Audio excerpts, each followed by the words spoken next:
et bonjour tout le monde. Alors aujourd'hui, ben voilà, on va attaquer la suite. La suite, on a fait le pion la dernière fois, hein. Donc maintenant on va faire la tour, qui est pas plus compliqué que le pion. C'est à peu près le même système, sauf qu'on va utiliser une autre technique. Vous n'avez pas le John Me. Je l'ai mis. Ah oui, le John Me, effectivement, vous l'avez pas puisque j'ai pas fait entrer dans le chat. Ah, attendez, je vais vous le donner. Tac.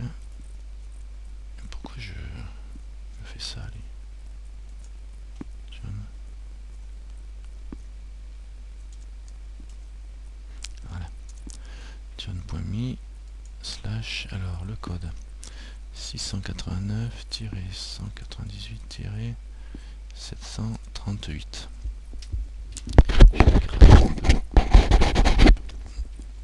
Et je fais entrer. Alors on va vous voir arriver normalement. Et j'ai ouvert mon Blender. Bon, est-ce que c'est bon? Vous arrivez à passer? Ouais, c'est bon. Du monde qui arrive, donc c'est bon. Tac tac tac. Je vais faire un copier ici. Copie, voilà. André. Tu m'envoies énième. Oui, mais bon, de toute façon, il y a de la place, André, donc... mais normalement, bon, ben, si elle débute complètement, ben, il faudrait qu'elle reprenne les 2 premiers cours. Alors, je sais pas si elle va comprendre grand-chose sur celui-là, parce qu'on a déjà bien avancé. Donc, on verra ce que ça donne. On verra.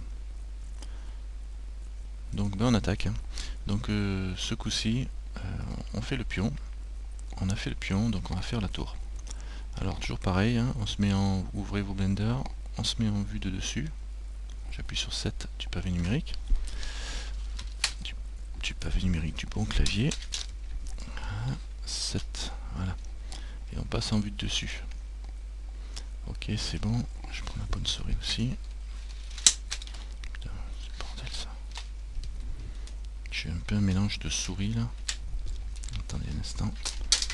Je vais pas vous dire, mais j'ai 2 casques sur la tête. La souris, elle est là. Un jour, j'arriverai à être à l'heure sur mes cours. Hein. Voilà, je serai prêt, genre 10 minutes avant, ça sera royal. Voilà, j'ai la souris qui est bonne. Donc, en vue de dessus, vous supprimez le cube. Hein, avec touche supprime, et c'est bon. Vous y êtes, et on met l'image du pion et de la tour dessus. Alors pour faire ça, ben, je vous rappelle, on prend votre image et on la glisse directement dessus. Ou alors, non, ça marche pas plus, ou alors vous ouvrez cette barre ici en cliquant sur le plus ou sur la touche N. D'accord, et vous allez ici, background image. Vous cochez background image. Et dans background image, vous avez add image. Alors je vais la supprimer. Vous avez add image et vous allez ajouter, vous choisissez image, vous faites open et vous allez chercher votre image. Moi, elle est dans desktop, puis en plus tour. Et ça vous la rajoute. Je pourrais peut-être vous montrer aussi, tiens, dans la foulée, comment utiliser, parce que là vous voyez, il y a Movie Clip. On pourrait utiliser en fond un arrêt sur image d'une vidéo. C'est quand même vachement bien et je vais vous montrer comment on fait. Alors je vais prendre Movie Clip. Alors je supprime mon image et je vais prendre Movie Clip, ça va servir de... ça va être une des parties du cours ça. Movie Clip et je vais aller chercher un clip vidéo. Alors j'en ai certainement dans mes vidéos, naturellement j'en ai pas. Dans 3D, voilà, qu'est-ce que j'ai en vidéo? Je sais pas si j'en ai des masses, à vrai dire. J'en viens dans le C. Bon. Je vais réduire ça, je sais pas où sont mes vidéos. Alors vidéos elles sont là. Le raccourci il est là. Bibliothèque vidéo. Bon. Et ça c'est... Alors je vais faire pareil, je vais prendre la vidéo et je vais la glisser parce que je trouve pas le chemin exactement de mon système. Et est-ce que j'ai quelque chose à vous montrer? Là, le pion, c'est la dernière vidéo que j'ai fait. Donc je vais la prendre et je vais la glisser directement dessus comme une image. Donc normalement ça va me la mettre derrière. Non, ça me l'a pas mis derrière. Ah, il faut enlever caméra clip. Open. Là j'avais caméra clip, en fait quand c'est un enregistrement de clip vidéo de la caméra de la scène active. Ça c'est un peu compliqué à expliquer, mais c'est quand on fait un clip vidéo de la scène, on peut l'utiliser. Donc je vais faire open ici et je vais aller chercher ma vidéo. Voilà, pion, ce coup-ci je l'ai trouvé du premier coup. Pion, elle fait 140 mégas. Alors vous voyez là j'ai le début de ma vidéo qui s'affiche ici comme l'image, parce que je suis en vue de dessus, hein, top ortho, et je pourrais aller chercher un autre endroit de la vidéo, et pour faire ça je vais utiliser ici la barre que j'ai là, mais je vais prendre le menu, là c'est juste la barre de temps, vous voyez, là il y a une barre de temps qui défile. Alors bon, vous n'allez pas le faire, mais c'était juste pour vous montrer. Et si je fais défiler, vous voyez ma vidéo, le Cam Studio, on voit la vidéo qui défile. Voilà, et je pourrais m'arrêter ici par exemple, et travailler avec ce fond d'écran. D'accord? Et pareil, on peut le décaler, le rendre plus ou moins opaque, le mettre en front ou le décaler à droite à gauche. Donc c'est très intéressant de pouvoir aller prendre une vidéo et de l'utiliser, un arrêt sur image de cette vidéo pour vous servir de modèle. Surtout vous pouvez utiliser la vidéo plusieurs fois dans plusieurs vues. Genre si je suis ici en background image toujours, je fais, alors celui-là le pion ça c'est la vidéo, je fais add image, pareil, movie clip, si j'en veux une deuxième, j'enlève le caméra clip, et en movie, vu que je l'ai déjà chargé, je vais aller chercher, je pourrais prendre une autre zone de l'image de cette séquence, normalement. Je pense que je dois pouvoir prendre, alors là, par contre, il aurait fallu que je me mette sur la vue de dessus, parce que moi je suis en all view, alors celle-là que par exemple en front, et celle-là en top. Alors par contre ici, il vaudrait mieux que je recharge la vidéo séparément, parce que quand je vais bouger le temps ici, je vais la bouger sur les deux. Si je me mets ici du coup, sur le front, quand je vais passer, alors là je suis en top ortho, si je passe en vue de face, c'est peut-être pas la même. Ouais, si c'est la même. On est exactement au même endroit en fin de compte. Parce que j'ai la même barre de temps au niveau du play. Par contre ici, si je passe ici en vidéo séquenceur, de toute façon c'est la même vidéo qui est avancée, quoi. Donc on a la barre de temps sur la vidéo, donc c'est pareil. Donc il faut recharger la vidéo, voire même la mettre sous un autre nom. Ou si vous avez besoin d'utiliser une vidéo, des arrêts sur image de vidéo à plusieurs endroits, vous pouvez très bien faire des captures d'écran et les enregistrer en tant qu'image et les appliquer après normalement, quoi. On peut très bien appliquer une vidéo d'un côté et une image sur une autre vue. Donc c'était pour vous montrer ça. Alors on revient à notre image standard, add image, je vais prendre mon image de pion, voilà, et ça, la ligne de temps, je vais la rebaisser. Je pourrais vous montrer un truc, c'est comment supprimer cette barre, cette partie de fenêtre en bas dont on ne se sert pas, vu que en fin de compte, on n'en a pas besoin pour l'instant. Mais là où je l'attrape pour la diminuer et l'agrandir, je fais un clic droit. Alors pour l'attraper, je clique gauche, hein, et là je fais clic droit et je fais Join Area pour joindre les zones. Et là il me propose la petite flèche blanche là vers le bas, c'est-à-dire que c'est l'image du haut qui va aller vers le bas, et là si je mets ma souris en haut, c'est l'image du bas qui va aller vers le haut. C'est-à-dire que je vais me retrouver ici, ça va être les pions, l'image du pion qui va remplacer la zone. Donc je clique là, et voilà. Si j'avais fait l'inverse, je me serais retrouvé avec la barre de temps complètement sur la fenêtre du haut. Alors, vous pouvez essayer ça, ça va vous servir constamment pour faire de la place ou créer des zones. Pour créer une zone, pareil. Est-ce que je vais y arriver ici? Voilà, je clique en bas et je fais Split Area. Et là, il y a une ligne qui s'ouvre. qui me permet, si je clique, de créer une deuxième fenêtre. Et cette deuxième fenêtre, elle peut représenter une vue différente. Là, vous voyez, je suis en top ortho des deux côtés, mais si je clique ici sur cette fenêtre-là, je peux me mettre en vue de face. Là, je suis en front ortho sur celle-là et en top ortho sur celle-là. D'accord, on peut avoir plusieurs faces, plusieurs vues différentes, voire même ici, je fais la touche 5 pour être en vue de caméra ou perspective, quoi. Donc voilà, ça c'est bon. On peut faire autrement, donc je vais rejoindre les deux, fusionner les deux côtés en faisant Join Area, et je fais comme ça et je garde que celle-là. Pour faire la même opération, on peut aussi attraper le petit triangle que vous avez en haut de l'image. On le voit là, vous voyez, enfin ici, là, vous voyez, bon, là, celui-là, que ma souris devienne une croix. Si je l'attrape et je le déplace, ça me déplie tout de suite une fenêtre. Ça m'ouvre une fenêtre rapidement. Donc là, j'ai les deux barres de côté qui sont ouvertes systématiquement. On peut les ouvrir et les fermer avec N pour celui-là, pour le côté droite, et T pour le côté gauche. Alors le T, c'est facile à retenir parce que c'est objet tool, donc tool, on peut se dire qu'on retient. Et le N, ben je vois pas trop à quoi vous pouvez le retenir, quoi, parce que bon, N, voilà.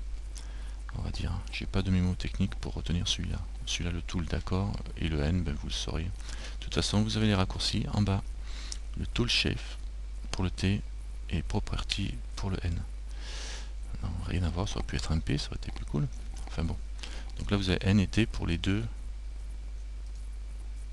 barres sur le côté, que je vais m'empresser de faire disparaître.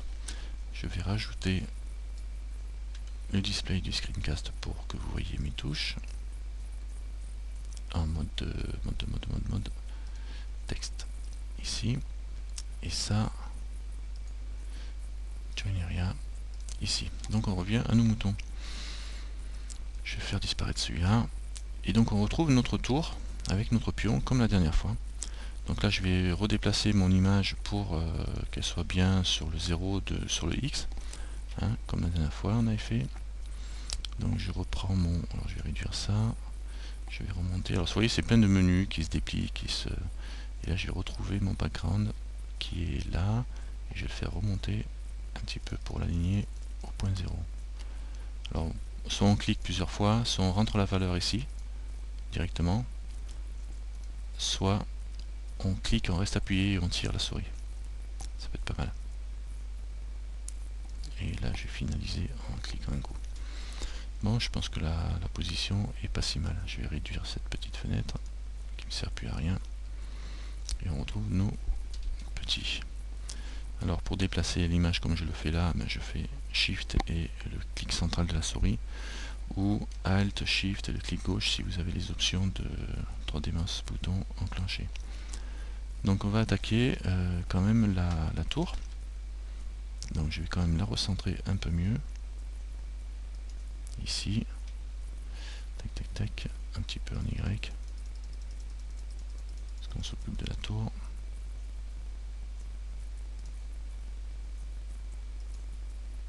Ouais, bon, on va dire que c'est bon. Et comment on commence? Comment vous commenceriez vous sur un truc comme ça? Ouais, mais vous, la tour c'est un cylindre, ouais. On aurait pu attaquer avec un cylindre effectivement, hein, comme la dernière fois. C'est-à-dire que la dernière fois on a fait un cylindre, on l'a placé, et puis après on a découpé. Donc ben, ce coup-ci on pourrait très bien faire un cylindre aussi, hein, et refaire la même opération que pour le pion. Mais là ce coup-ci on va faire un petit peu différemment. On va, vu que c'est pour le cours, on va faire avec l'extrusion. Donc on va démarrer avec un cercle au lieu d'un cylindre, et on va l'extruder tout le long au fur et à mesure que l'on monte pour que vous manipuliez un petit peu l'extrusion. Alors l'extrusion c'est quoi? L'extrusion ça permet ah ben on va le faire. Ça permet de générer des vertices. Alors pour commencer, quand on fait add un objet en mode objet, il va se créer là où est votre curseur 3D. D'accord, j'ai pas vu. Qu'est-ce qu'il m'a dit? Tac. Elle merde de temps en temps, c'est juste toi. Ah, il y a des problèmes avec l'affichage? Non? Vous avez des problèmes? Vous voyez bien le John Mi ou pas? Non, ça va? D'accord, bon alors c'est juste toi qui bloque au niveau de... D'accord. Ouais, si... Ah, t'as perdu l'image. Ça va aussi. Si t'as perdu l'image, ferme-le et rouvre-le, le John Mi. C'est comme s'il y a une image qui frise de temps en temps dessus. Ouais, mais je sais pas, c'est que tu dois avoir peut-être un problème de bande passante. Tac, tac, tac. Si tout le monde est ok, il n'y a que toi qui passe pas, tu es sûr que tu as... comment dire, t'as rien qui télécharge, ta bande passante est correcte au niveau internet? Parce que des fois, parfois il y a des problèmes avec... ouais, t'arrives à voir quand même. Ok. D'ailleurs, tiens, c'est pas mal de... Quand vous avez des questions, c'est bien de les écrire là-dedans. Hein,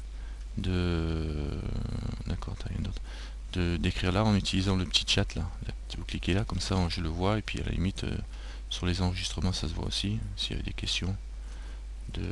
Sinon, je le vois aussi sur l'autre, sur SL. Donc je réduis ça, je vais le laisser de côté. Tac. Donc on va, alors comme je disais, quand on fait add mesh, ça va le générer à la position de votre 3D curseur. Donc moi je vais ramener mon curseur au centre, à la base, en faisant comment on fait, vous savez vous vous rappelez, pour ramener le 3D curseur à 0?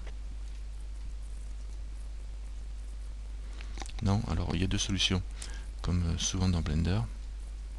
C'est soit, alors ça c'est le background setting, je vais le baisser, bon, finalement c'est pas une bonne idée. C'est soit ici, vous avez le 3D curseur, vous mettez tout à 0, vous tapez 0 ou 3 valeurs, tac, tac, voilà, ça vous ramène votre curseur 3D à 0, d'accord. Soit, et là je reclique pour le redéplacer, soit tout simplement vous faites un Shift S, Maj S, et vous avez ce menu là qui vous propose de déplacer le curseur, et surtout il y a le curseur to center, voilà, qui vous permet de ramener tout ça à 0. D'accord, vous l'avez des deux côtés, hein. Donc Shift S qui a d'autres propriétés, donc il est bien à retenir. Sinon vous l'avez aussi ici, le positionnement du curseur. Donc une fois qu'on a fait ça, donc ramenez tous vos curseurs à 0 et vous faites soit add en haut, mesh, etc. Soit vous faites directement Maj A, Shifter. C'est le raccourci pour faire add. Pratique, on n'a pas besoin de le chercher là-haut. Ceux qui veulent pas, ben vous allez dans add en haut, mesh, et c'est pareil. Alors nous on va chercher, pas cylindre, on va démarrer d'un cercle. D'accord, cercle. Alors il me le met comme ça parce que je suis en vue de dessus. D'accord, je suis en vue de dessus. Il est un tout petit en bas, chez toi. Tu es positionné correctement au niveau de ta vue? Ouais. T'es en front ortho, d'accord, c'est parce que tu es en front ortho que tu le vois pas. Là je suis en vue de dessus moi. Quand on crée un cylindre, il me le met toujours en vue de dessus en fin de compte. Et là je vais passer en vue de face. Je vais passer en front en appuyant sur 1. Alors avant de passer en front, ce que je vais faire c'est que je vais changer les vertices là. Au lieu de mettre 32, je vais mettre 8. Avant de toucher quoi que ce soit. Comme ça je serai avec un maillage très large quoi en fin de compte. Je vais mettre 8 et je vais passer en front ortho. En général, on prend l'habitude de, vous voyez, donc normalement en front ortho, vous devez avoir juste une ligne, vu que c'est juste un cercle. D'accord. Donc là, je vais zoomer un peu, et on passe tout de suite en mode edit, une fois que vous avez fait, vous êtes passé en 8. Et là, on obtient, avec les vertices, comme ça, et on va commencer par l'ajuster sur la largeur que l'on veut, en faisant un S, tout simplement, et je tire un peu. Bon, je suis pas bien centré, donc je vais me caler que sur... Alors quand on n'est pas bien centré comme ça, à la limite, je vous montrerai une autre technique, mais on se cale Vous prenez un repère, surtout si c'est symétrique, vous prenez un repère que d'un côté et vous tenez compte que d'un côté. Vous amusez pas une fois à vous tenir compte de là et puis après de là, vous prenez qu'un côté, ça devrait aller. Là on sait qu'on est symétrique, donc c'est bon. Donc une fois que vous l'avez calé, vous l'avez agrandi sur un côté, eh ben, on va pouvoir commencer les opérations. Et là on va extruder notre cylindre, enfin notre cercle, pour faire un cylindre. Et là c'est la touche E. La touche E, quand on appuie dessus, rien ne se passe, mais dès que je bouge, on voit on extrude en fait compte. C'est-à-dire qu'il double le cercle, il tire et il met les faces entre les deux. Il génère des vertices. Et il génère les vertices que l'on a sélectionnés. Alors là, c'est pas très bien de travailler comme ça parce que je peux aller à droite, à gauche, un peu comme je veux. Donc là, je vais fixer l'extrusion sur l'axe des Z. En appuyant sur Z maintenant. Et donc là, pour le coup, ben, je pouvais bouger ma souris et ça va être verrouillé sur le Z. Si j'avais fixé sur le X, ben, ça verrouillait sur le X à l'horizontale et sur le Y pareil. Donc je rappuie sur Z et là je verrouille mon extrusion sur les Z. Et je vais le mettre ici au centre et je vais faire un scale, un S pour l'agrandir. Bon, à la limite je vais le descendre comme ça. Non, je vais faire ça. D'accord? Vous faites pareil. Je vais en continuer 2 ou 3, je vais vous attendre. Je fais un E, Z, je monte jusque là, jusqu'au creux, on va le faire. Et je fais un S pour redescendre au creux ici, là, dans le mont creux. Je refais E, Z, je monte, je fais un S pour l'agrandir. Je prends les pointes et les creux. E, Z, tac, je monte, S, je m'embête pas du tout, hein. Et E, Z, hop, E, Z, je vais me faire un creux ici, un S, E, Z, je monte là un petit peu, je fais un S, j'agrandis, E, Z, on va monter jusque là, un S. Alors voyez, j'ai fait ça comme ça, mais là ça va pas monter droit, donc à la limite, tiens, je vais descendre ça ici, un S ici, moi-même ici, voilà, un S un peu plus serré, et un EZ, et je remonte, S, bon je vous attends un peu, vous avez vu, EZ, et vous positionnez, vous faites un S, vous essayez de faire une structure à votre sauce. Alors vous pouvez, alors le truc c'est qu'après on pourra rajouter évidemment des boucles, comme la dernière fois, là où on veut mettre plus de précision, etc. Ou faire de l'arrondi manuellement si on veut aussi. C'est bon, je vous laisse faire, je vous laisse monter un peu jusqu'en haut. Je vais continuer moi aussi. E, Z, on va venir jusqu'ici, avec un petit S. Là ça va être un angle, quand il va y avoir des angles bien droits comme ça, là où il y a quand c'est arrondi, bien arrondi, on peut en laisser qu'un. Quand il y a des angles bien droits, vous en mettez un deuxième pour durcir l'angle. Ou on le fera après si vous voulez, mais bon là je peux mettre un deuxième directement. Non, je vais en mettre qu'un puis on durcira après. Je vais faire un S parce que pour vous montrer comment on fait, ça sera plus simple. Donc un petit S là, voilà, et EZ, et je monte jusqu'en haut. Donc grosso modo, on a fait la tour et le haut. Alors vous me dites quand vous êtes arrivé en haut. Un coup de Z. Je me remets en vue de face. Parce que en haut dessus et en dessous, il y a un gros trou. Ça peut faire un beau tuyau, mais bon. Alors tu es bloqué en objet mode. Ici, tu n'arrives pas à cliquer sur Edit. D'accord. Alors l'objet mode, vous pouvez cliquer ici, passer d'Edit en objet mode. Vous avez le raccourci aussi qui est la touche Tab. La touche Tab, tabulation, vous voyez, je suis en objet mode, Edit mode, objet mode, Edit mode. Je ne vais pas vous le refaire, allumer, éteindre à chaque fois, mais c'est ça quoi. Et et pour apparaître le... Alors tant qu'à faire, quand je suis en objet mode, vous voyez là pour l'instant je suis en mode avec les facettes qui apparaissent bien, on est bien en mode facette. Si on... Enfin, c'est parce que le shading, l'ombrage est marqué au niveau des arêtes. Si je veux plus smoother, je clique sur shading, smooth. Et là ça me fait un shading plus smoothé. Alors c'est pas très joli parce qu'il y a un peu des effets d'ombrage. Enfin bon, les textures compenseront en fin de compte. Hein. Pas trop s'affoler non plus. Bon, pour l'instant je vais rester en mode flat pour avoir des arêtes marquées. Parce que j'aime bien aussi d'avoir des arêtes marquées sur des tours. Et quand vous êtes en haut, alors on va faire celle du bas déjà. Je vais repasser en mode edit. Voilà. Ouais, c'est assez simple à faire. Vous avez essayé, vous y êtes tous? Est-ce qu'il y en a qui ont... Ah ben ça va... Oui, il y a plein de méthodes. Il y a des méthodes qui vont encore plus vite que ça, évidemment. Sauf que bon, je vous montre les méthodes. Ça c'est bien parce que vous pouvez faire ce que vous voulez. Donc là je suis sur le... Voilà, on donne la forme au fur et à mesure. On aurait pu le faire aussi en rajoutant des loops et les donner la forme tout de suite au fur et à mesure aussi avec les loops. Hein. C'était pareil. Le principe que je voulais vous montrer, c'est l'extrusion, c'est-à-dire que si je sélectionne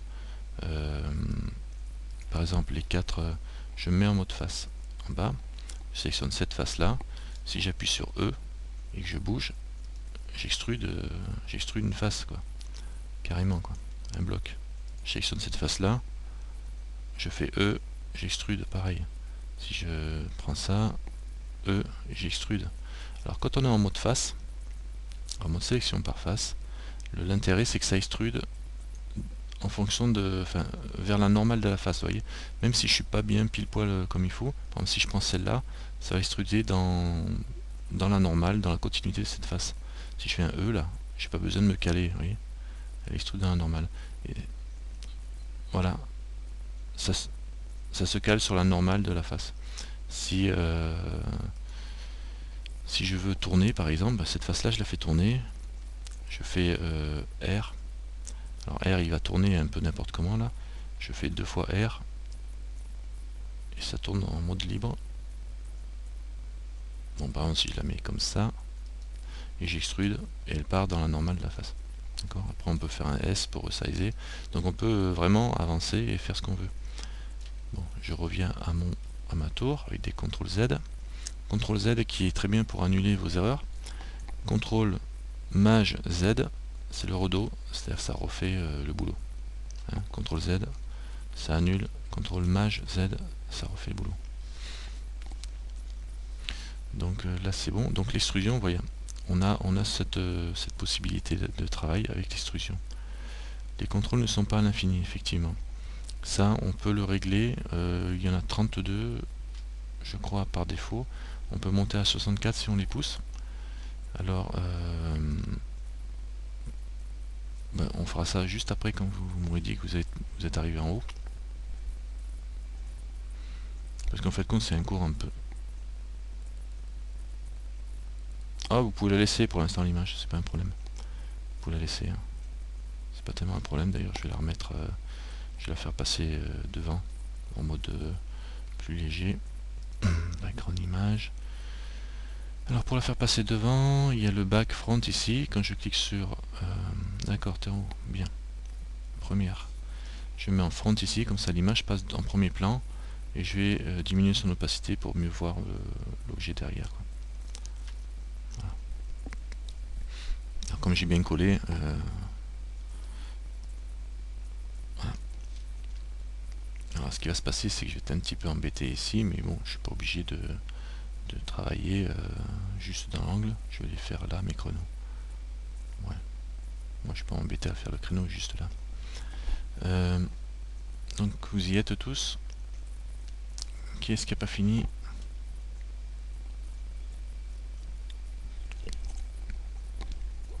Je bois un coup à la vôtre. Bon, si tout le monde a fini, vous avez tous fait votre tour? Sérieux? Bon, le cours est terminé, merci, au revoir, à bientôt. Non, pas tout à fait. On va continuer. Donc si vous avez tous... Oui, c'est beaucoup plus rapide que la première fois, évidemment, pour le pion. Alors là, on va quand même boucler le fond. Alors là on aurait deux façons de boucler le fond. C'est soit de sélectionner toute la loupe du fond, alors je vais me mettre en mode vertice, et je vais faire un Alt, le clic entre deux edges, entre deux vertices, et ça va me sélectionner toute la boucle, hein, comme on a fait la dernière fois. D'accord. Bon. Et une fois que vous avez fait ça, bon, je vais me mettre en vue de dessous. Alors pour se mettre en vue de dessous, on fait CTRL. Alors la vue de dessus c'est 7, la vue de dessous c'est CTRL 7. D'accord. Là je suis en vue de dessous carrément. Ok. Et là pour refermer ça, j'ai deux solutions. Soit je fais F directement. Ça me ferme évidemment, ça me fait une face, mais une face qui va contenir 1, 2, alors 1, 2, 3, 4, 5, 6, 7. 1, 2, 3, 4, 5, 6, 7, 8, hein, quand même. 8 côtés, évidemment. Donc c'est ce qu'on appelle un n-gone, parce qu'il y a plusieurs types de faces. Il y a les triangles en face, évidemment, avec 3 côtés. Il y a les quads qui ont 4 côtés. C'est ce qu'on fait nous habituellement. On fait tout des quads. C'est le meilleur à utiliser, parce que le quad permet d'utiliser correctement tous les modificateurs que l'on a. Si on n'a pas des quads, ça casse le truc et les modificateurs se comportent mal. Donc il vaut mieux travailler avec des quads, 4 côtés. D'accord. Et vous avez depuis peu ce qu'on appelle les n-gones qui dépassent les 4 côtés. Ça fonctionne. Ça pose pas trop de problème tant que vous avez une surface plane. Dès que vous avez des faces avec des surfaces qui ne seront pas planes, genre un visage ou des trucs comme ça, si vous amusez à faire des faces avec plus de 4 côtés, vous allez avoir des problèmes d'ombrage, des zones perturbantes, parce qu'il va vous générer, en fin de compte, quand vous allez l'importer, ça va vous générer des triangles et des quads et ça va vous faire un peu n'importe quoi. Et surtout, vous contrôlez pas le truc là. Donc pour éviter la casse, il y a, en dehors de cette partie là, il y a aussi, je fais un CTRL Z, il y a la façon en mode extrusion, comme on a fait. Donc je me mets bien en vue dessous ce coup-ci, je sélectionne le tour et j'appuie sur E. Ça m'a extrudé, donc ça m'a extrudé la boucle que j'ai fait, sauf que je bouge pas ma souris, je fais un clic droit pour remettre ma boucle extrudée sur place, mais elle est bien doublée, hein. Et là je fais un S, donc le scale, S, et je rétruis. Et vous voyez donc je ferme comme ça, mais proprement. J'en fais un jusqu'ici par exemple, là je fais un scale pour descendre jusque là, je refais un E, je valide avec entrée ou avec le clic droit de la souris pour pas bouger, et je fais un S pour réduire. J'en fais deux. Bon, celui-là je vais les réduire tout petit. À la limite je le laisse comme ça. Et celui-là je fais un E pour extruder, je fais entrée pour valider l'extrusion sans bouger. Et je vais tout mettre. Alors soit je fais un S et je descends comme ça, jusqu'à tout petit, tout petit, tout petit. Soit tout de suite je fusionne les points en faisant Alt M. Alt M, il me demande, c'est merger, Alt M. Il va merger tous mes points et je lui dis de les merger au centre, Alt M. Et là ça ferme en un seul point au centre. Alors au centre, là j'ai les triangles. Vous voyez, j'ai les triangles. Et le reste c'est tout des quads. 1, 2, 3, 4. Donc ça fait que le centre, il y aura peut-être un petit problème de texture, on verra. Et par contre pour l'instant, au centre on aura peut-être un tout petit problème de texture, mais ça se verra pas. Déjà en plus c'est dessous quoi. Mais ça se verra pas. Donc c'est plus propre de faire ça que de mettre une face complète. Donc bah, faites-le. CTRL Z. Hein, donc on fait extrude, on fait un E. Vous faites entrer. Alors quand vous bougez, vous voyez que l'extrude est bien fait. Là on veut annuler le mouvement, je fais clic droit. Et là je fais un S pour réduire. Tac. Je refais E, clic droit pour annuler le mouvement, S et je réduis. J'en fais deux comme ça. Et parce que là je le fais à la main à la limite. Et là E, clic droit, S, je réduis bien. Comme ça. Et là je fais un E, clic droit et Alt M, Center. Pour fusionner au centre. Vous avez noté le Alt M? Alt M, vous l'avez normalement. C'est bon, ça marche? Alors le E, toujours, il est première opération d'extrusion, il est en mouvement libre, il attend le mouvement, il attend l'axe. Si vous faites clic droit, il annule le mouvement, mais vous avez bien fait l'extrusion. D'accord? Et après vous faites le scale pour réduire, tac tac tac. Et là vous avez un fond qui est propre. Bon, pour un fond, on s'en foutait qu'il soit propre, mais bon, c'est pour le principe de vous montrer. Après pour le haut, eh ben, on va faire autre chose, parce que pour le dessus, c'est quand même une tour. Donc ouais, il va falloir le réduire. Et on va être obligé de travailler. Il va falloir préparer la bordure quand même, hein, pour la tour. Hein. Donc on va faire, on sélectionne la bordure. Je vais me mettre bien en vue de dessus. Il faut travailler dans les vues orthographiques, hein, vue de dessus, vue de dessous, c'est beaucoup plus pratique. Parce qu'en fait, quand on travaille en mode plan, hein, quand je fais un E et que je fais un S, je ne me pose pas la question si je bouge ou si je fais un G, comment? Ouais, 7. 7 vues de dessus. Alors c'est assez facile à retenir, hein. Le 7 c'est la vue du haut. Bon, il y a le 8, mais bon, le 7 c'est la vue du haut, c'est les bordures quoi. Le 7 c'est la vue du haut, c'est dessus, c'est le haut. Le 1 c'est la vue de face, le 3 c'est la vue de droite. C'est ça va. Et le CTRL 7, CTRL 1 et CTRL 3 c'est les vues opposées. Donc vous avez vue de gauche, vue de dessous et vue de derrière. Donc en vue de dessus, vous sélectionnez la loupe avec Alt et un clic entre deux vertices et vous faites un E. Pareil, donc on voit que qu'il est sélectionné et vous faites un S pour réduire. Mais nous on va s'arrêter ici, voilà, entre les deux par exemple, là, pour faire une bordure à ma tour, parce que là je vais pas me contenter de la fermer celle-là. Et là, d'accord, on s'arrête comme ça. Et là je repasse en vue je vais passer en vue de face, par exemple. Je vais faire E, donc je sais qu'il y a l'extrusion qui est faite. Je fais clic droit pour annuler les mouvements. Et là, je descends. Alors là, je vois pas trop ce que je fais, parce que je vois pas au travers de ma tour. Alors je vais...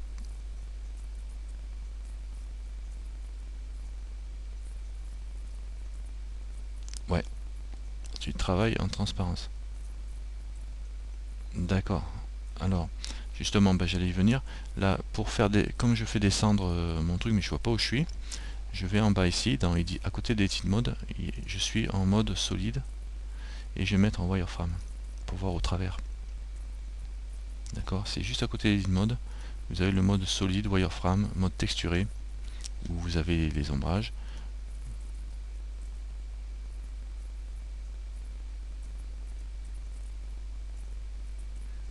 Et si tu cliques sur solide, tu le vois ton solide, non? Voilà, d'accord, et bon, à ce moment-là, tu peux déjà, maintenant là on peut se passer du background, je vais le décocher, ça ne m'embêtera plus. Et là, c'est-à-dire que quand tu es en mode comme ça, toi tu vois pas, tu vois au travers, tu vois comme ça, toi, wireframe. Donc c'est ici, et c'est certainement parce que tu as fait Z au lieu de faire CTRL Z. Le raccourci c'est Z, qui te bascule de wireframe à mode objet. Essayez voir. Z. Z. Non, Z, pas CTRL Z. Hein. Le CTRL Z c'est pour annuler. Le Z, regardez en bas ici, vous passez de wireframe, mode wireframe ici, au mode solide ici, qui correspondent à celui-là, en mode fil de fer ou mode solide. Alors il y a le mode rendu, qui vous fait carrément le rendu avec les éclairages et tout, qui vous permet de tourner, ça c'est sur les toutes dernières versions de Blender, qui permet de visualiser en temps réel carrément un rendu de votre objet. D'ailleurs on voit là le mode avec les faces dures. Si je me mets en mode avec les faces, avec le shading, où est-ce qu'il est shading? Smoothing, voilà. Il n'est pas d'accord pour smoother. Ah tiens, ça marche pas le smooth en mode ici. Je vais mettre en smooth. Je suis en quoi? Je suis en edit évidemment. Objet. Alors quand on est en edit, quand on veut smoother une partie, Alors déjà, en mode objet, là je smooth tout. Si je passe en mode rendu pour voir, je vois mon objet, vous voyez, on n'a plus les faces comme elles étaient tout à l'heure. Le rendu, ça donne ça, quoi. Ça casse les arêtes. Si j'enlève le smooth, je me mets en flat, là j'ai les arêtes vives. Donc je vais revenir en mode solide parce que ça fait calculer mon ordinateur pour rien. Et alors ce que je voulais vous montrer par rapport au mode smooth aussi, c'est que quand on clique sur smooth en mode solide, c'est tout l'objet qui est changé, ou flat, tout l'objet changé. Par contre on peut le faire en mode edit que sur une seule partie. C'est-à-dire si je sélectionne par exemple, ici en sélection par face, je sélectionne la partie centrale. Et je clique sur smooth, alors shading smooth, ici, ça va me faire que, quand je fais tab, voilà, ça va me faire qu'il n'y a que la partie centrale qui est en mode lissé au niveau du shading, et le reste est bien net. Donc on peut sélectionner qu'une partie. Comment on fait pour que la caméra se fixe sur la zone qu'on travaille et pas juste sur le centre? Se fixe sur la zone que... Comment ça la caméra? Normalement quand tu fais Shift et Maj et clic central, tu peux déplacer ton point. Parce que tu parles de caméra, la caméra pour moi c'est la touche 5, la caméra. Enfin, touche 0 je veux dire. Touche 0, on a la caméra. Touche 5 c'est pour passer de orthogonale à perspective. Et quand toi tu parles de la vue, hein, Maj et clic central, où tu fais Alt, Maj et clic gauche. Pour ceux qui n'ont pas activé le truc. Tu avais le caps lock. D'accord? Pour recentrer sa vue. Il y a un truc aussi, si vous avez bon là ça va recentrer la vue mais avec tout, avec la caméra ici, la lampe et l'objet, c'est la touche je crois que c'est Shift C. Voilà. Maj C recentre la vue sur l'ensemble de ce qui existe dans la scène. C'est-à-dire caméra, machin, c'est-à-dire que ça va vous... Si vous êtes super centré en faisant Maj C, vous allez reculer et vous retrouver là. Après, si vous voulez centrer sur l'objet, alors il y a le centrage de votre vue sur l'objet sélectionné aussi. Là, je sélectionne la lampe, c'est le point du pavé numérique.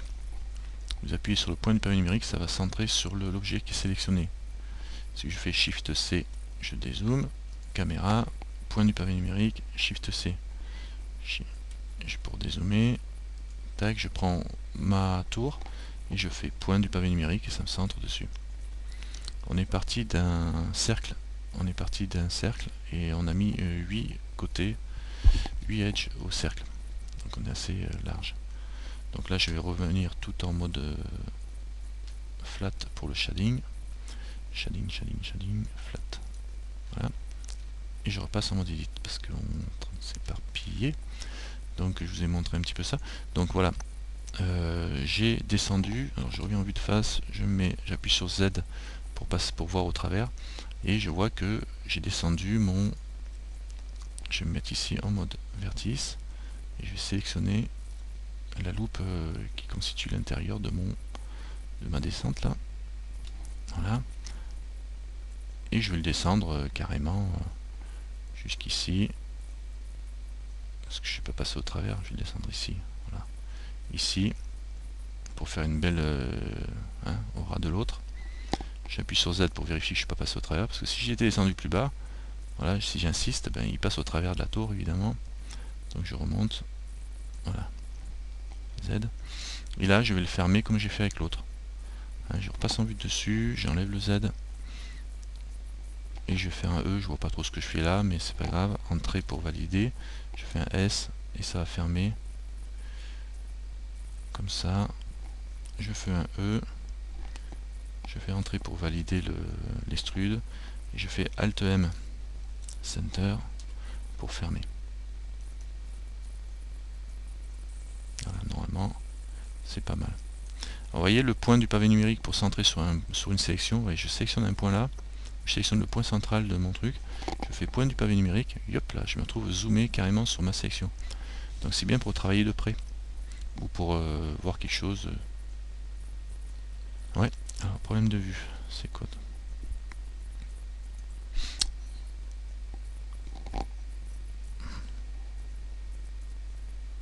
Ouais. Ben, pour basculer d'une vue en vue de dessus, c'est avec le 7, le 1 c'est la vue de face, le 3 c'est la vue de droite. Et après le reste avec le clic central, tu passes en mode perspective et tu te recales pour voir ce que tu fais.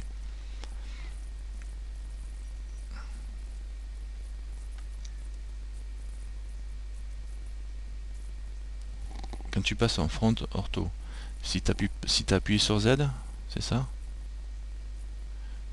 Il faut appuyer sur Z pour voir au travers.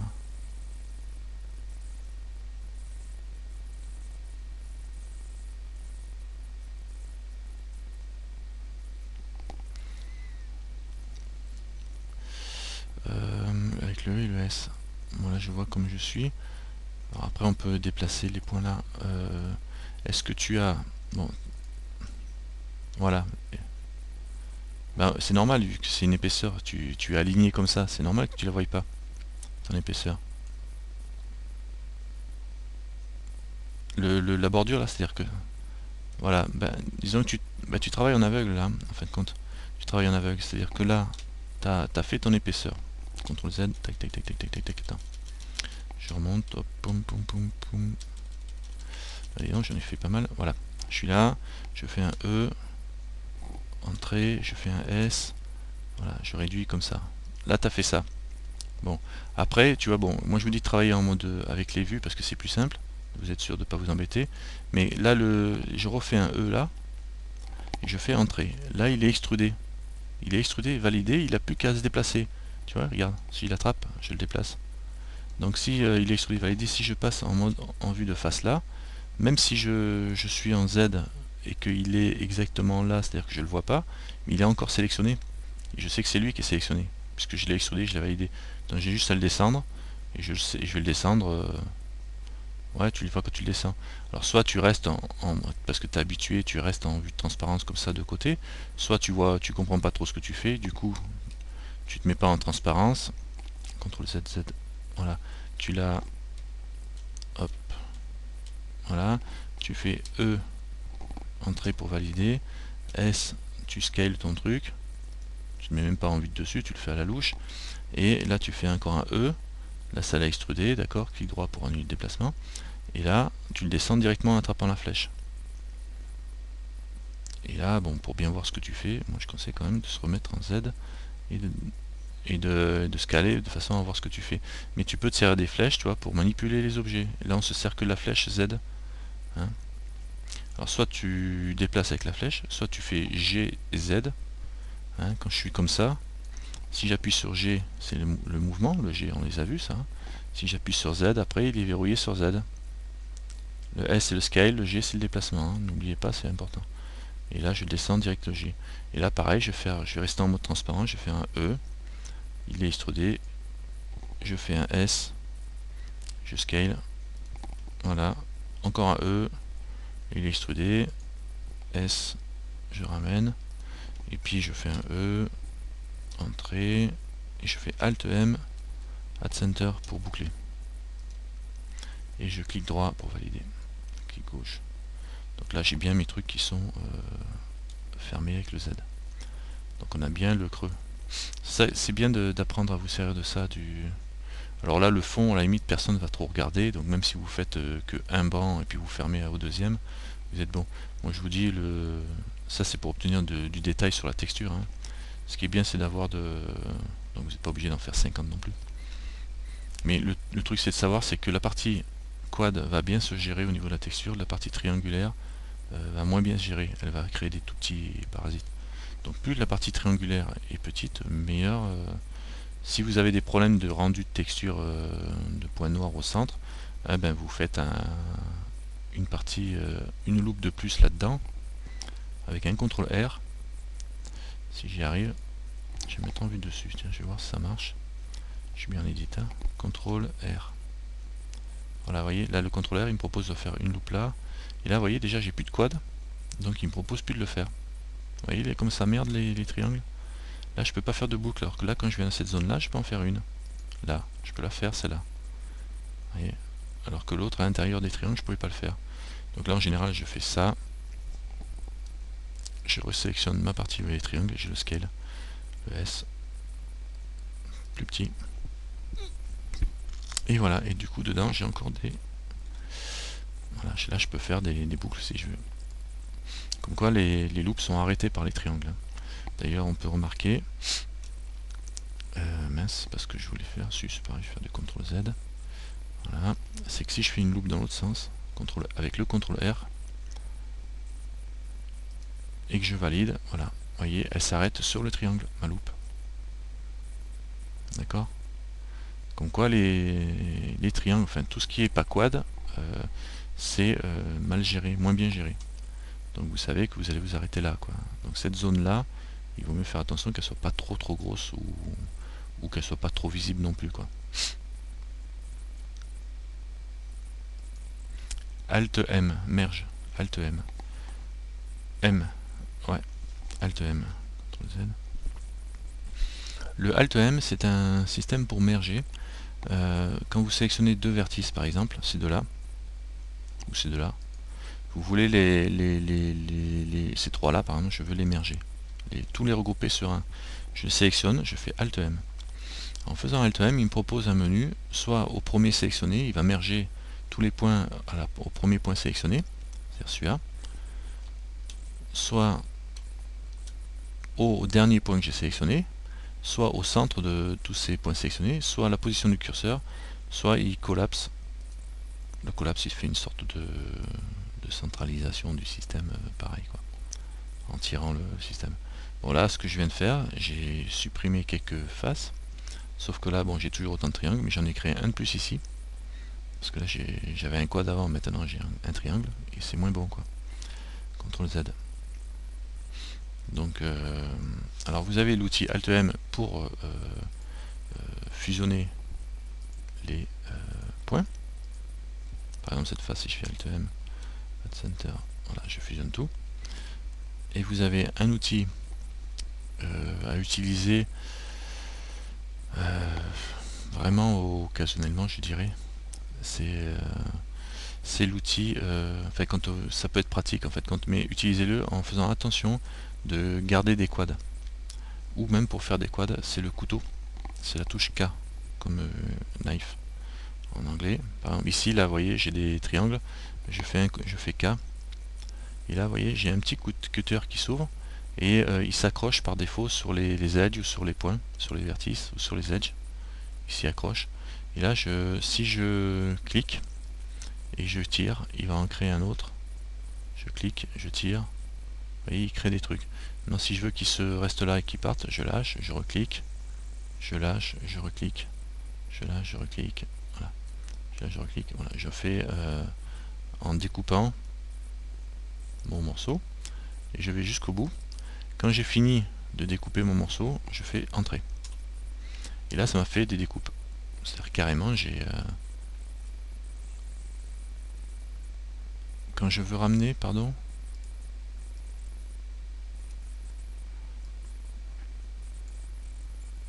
Voilà, avec le couteau, avec le couteau, on peut faire un peu ce qu'on veut, quoi. Hein, je veux dire, on peut faire de la saloperie aussi.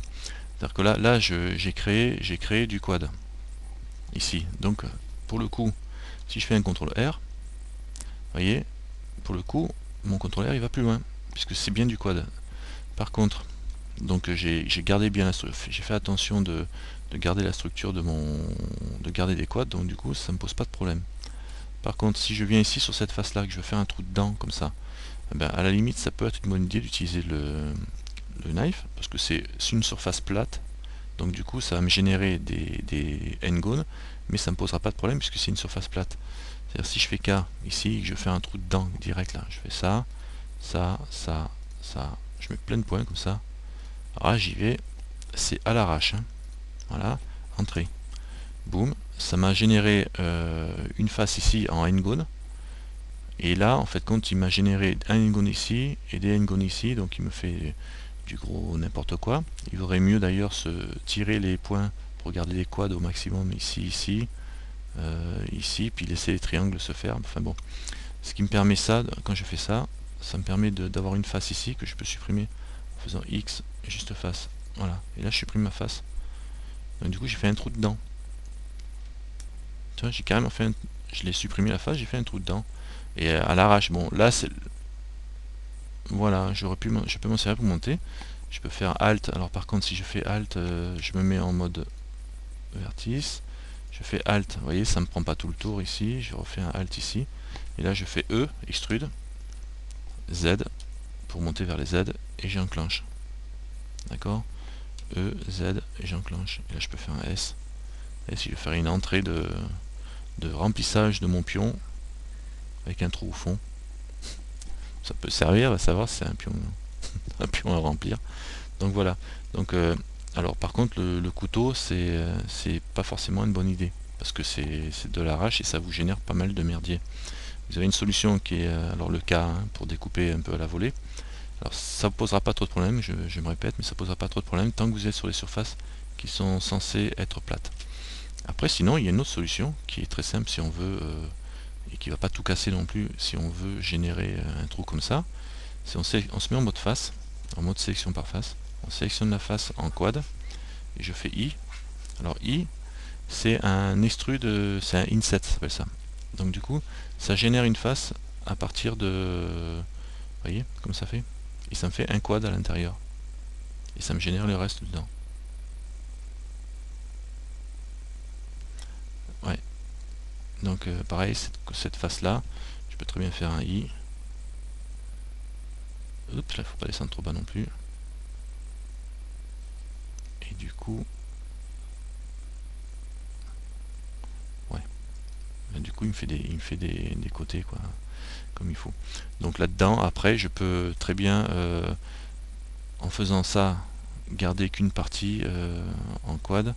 Genre le trou qu'il faut qu'il soit rond, quoi. Ouais. Bah, si le trou il faut qu'il soit rond, il faut que j'ai plus de côtés. En fait, compte. C'est-à-dire que même si je fais un I ici, je vais avoir un trou pour qu'il soit rond, il faut qu'il ait 8 côtés.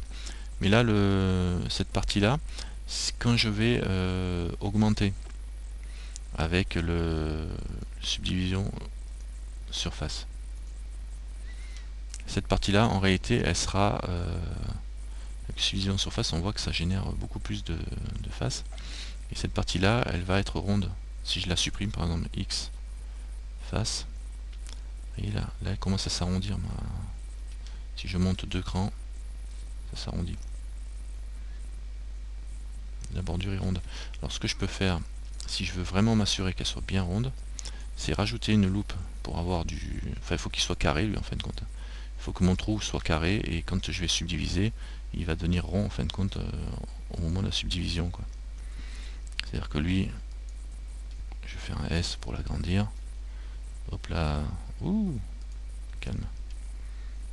Je vais mettre en vue dessus pour pas trop merder.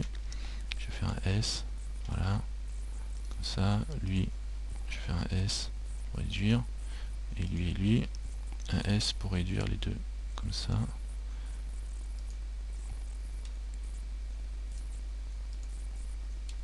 Voilà, grosso modo c'est un carré ça. Et du coup, même si je le supprime, voilà, si je monte ici, voilà, on a du rond après.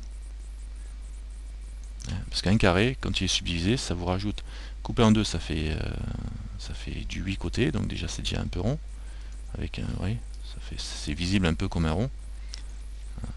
Là. Et si on met deux subdivisions sur notre objet, ça devient quand même cylindrique. Après, encore autre chose. Si maintenant on se dit on travaille sur des formes qui ne seront pas subdivisées, à vous de les subdiviser alors. Si jamais on ne fait pas du tout on n'a pas prévu d'utiliser le subsurf modifier, et ben on le fait à la main, hein. C'est-à-dire qu'on fait un CTRL R ici, et on va rajouter 2 de ce côté-là par exemple. Voilà. Je fais un CTRL R. Ici j'en mets 2 de ce côté-là. Je valide.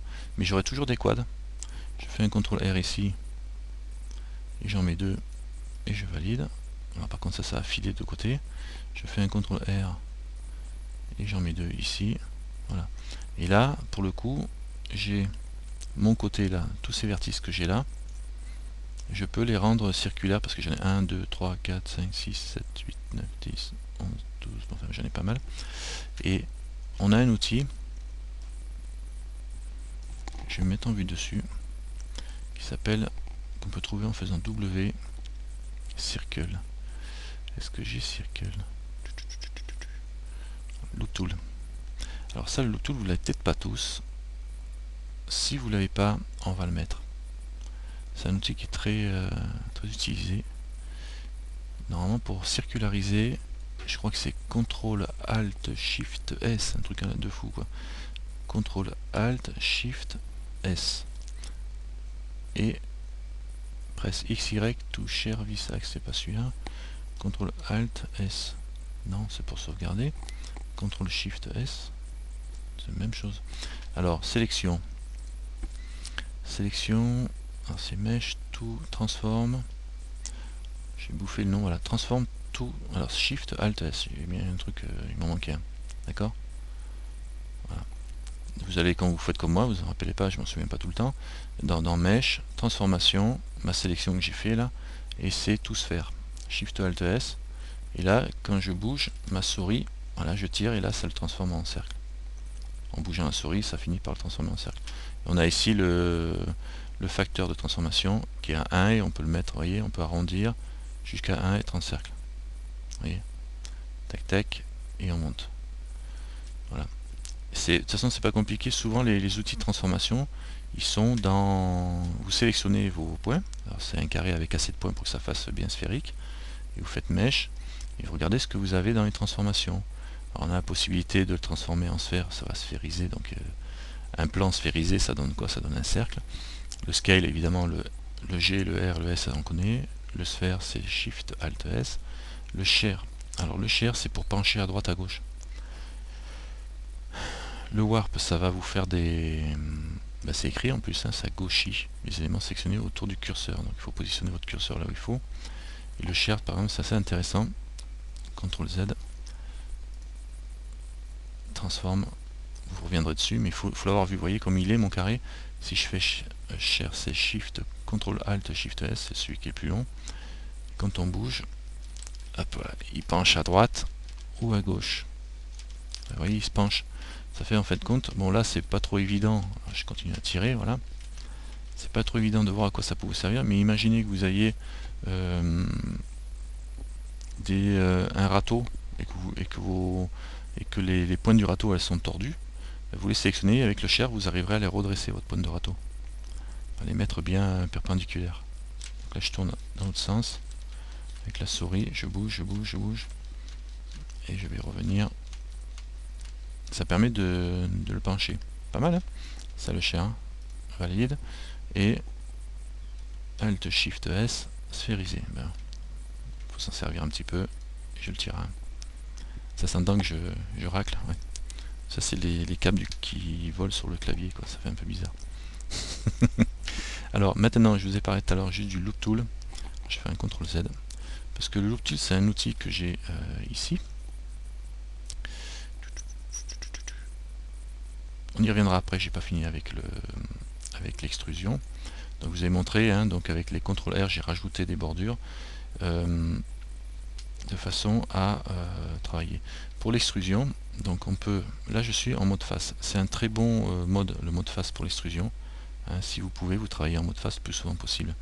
Donc c'est là par exemple, je sélectionne une face, je peux faire E, je bouge, elle est extrudée. Je fais clic droit, elle est toujours extrudée parce que si je fais G, vous voyez, elle est toujours là. Le clic droit, ça n'annule pas l'extrusion, hein, attention, hein, vous allez vous retrouver avec des faces qui vont vous allez avoir des endroits où vous avez deux faces, et faites attention quand même, quand vous extrudez, d'être sûr d'avoir annulé l'opération. Donc je fais CTRL Z si vous ne voulez pas le faire. Donc, je fais même 2 fois CTRL Z pour être sûr d'être revenu avant la sélection de face. Maintenant, si j'ai deux faces à extruder, genre celle-là, et celle-là. Je peux faire E, pas de problème, ça s'extrude.